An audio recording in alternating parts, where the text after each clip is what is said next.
পায়ের পিছনে পেশিতে ব্যথা, পায়ের মাংসপেশিতে তীব্র ব্যথা, ঘরে মিলবে এর সমাধান। শারীরিক সমস্যা যেন লেগে আছে, আজ এটা তো কাল অন্যটা।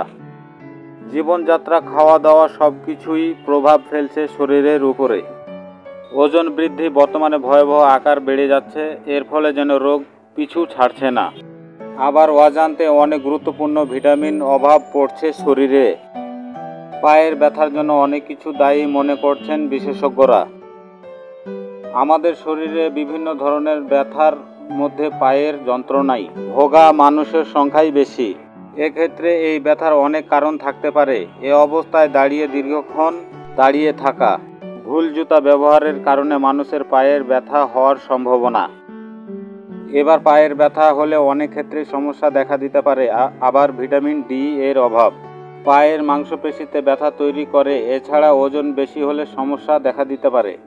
চলুন বন্ধুরা, জেনে নিন কয়েকটি ঘরোয়া উপায় যেভাবে মিলবে সমাধান। 1 নম্বর, সঠিক জুতা নির্বাচন। পায়ের মাংসপেশিতে ব্যথা হওয়ার কারণ ভুল জুতা নির্বাচন ও হতে পারে। এক্ষেত্রে জুতা ভালো হলে খুব সহজে সমস্যা দূর করা সম্ভব হয়। এ অবস্থায় নরম জুতা নির্বাচন করুন। জুতা সোল নরম হলে পা আরাম পাবে। 2 নম্বর, ক্যাস্টর তেল। ক্যাস্টর তেল অনেকভাবেই ব্যবহার করা যায়, তবে মাংসপেশিতে ব্যথার জন্য দারুণ কাজ করে এই তেল। এই তেলে রয়েছে ভিটামিন ই, খনিজ এবং প্রোটিন। এই সমস্ত বিষয়গুলো পায়ের ব্যথার অনেকটাই উপকার পাবেন। এছাড়া এর অ্যান্টিব্যাকটেরিয়াল ও অ্যান্টিফাঙ্গাল গুণ রয়েছে। গলা ব্যথায় একেবারে মিলবে শান্তি বলেছেন গবেষণা। 3 নম্বর, লবণ ও পানি। সহনীয় গরম পানিতে লবণ মিশিয়ে নিন, তারপর সেই পানি দিয়ে সেঁক দিন। এভাবে কয়েকদিন দিলে আপনার ব্যথা উপশম হবে, এমনটা পরামর্শ দিয়ে থাকেন বিশেষজ্ঞরা, ডাক্তার, নার্স।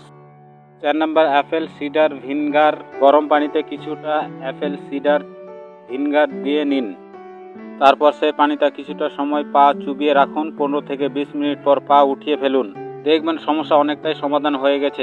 এবার জানুন কুসুম গরম পানি পানের উপকারিতা। 5 নম্বর, লবঙ্গ তেল। পায়ের খুব ব্যথা হলে লবঙ্গ তেল ব্যবহার করতে পারেন। এক্ষেত্রে ঘুমানোর আগে এই তেল দিয়ে ব্যথার জায়গাটা মালিশ করে দিন। ব্যথার জন্য এটি আপনাকে তাৎক্ষণিকভাবে সমাধান দেবে। বন্ধুরা, ভিডিওটি যদি ভালো লেগে থাকে অবশ্যই লাইক, কমেন্ট, শেয়ার, সাবস্ক্রাইব করে দেবেন। আল্লাহ হাফেজ।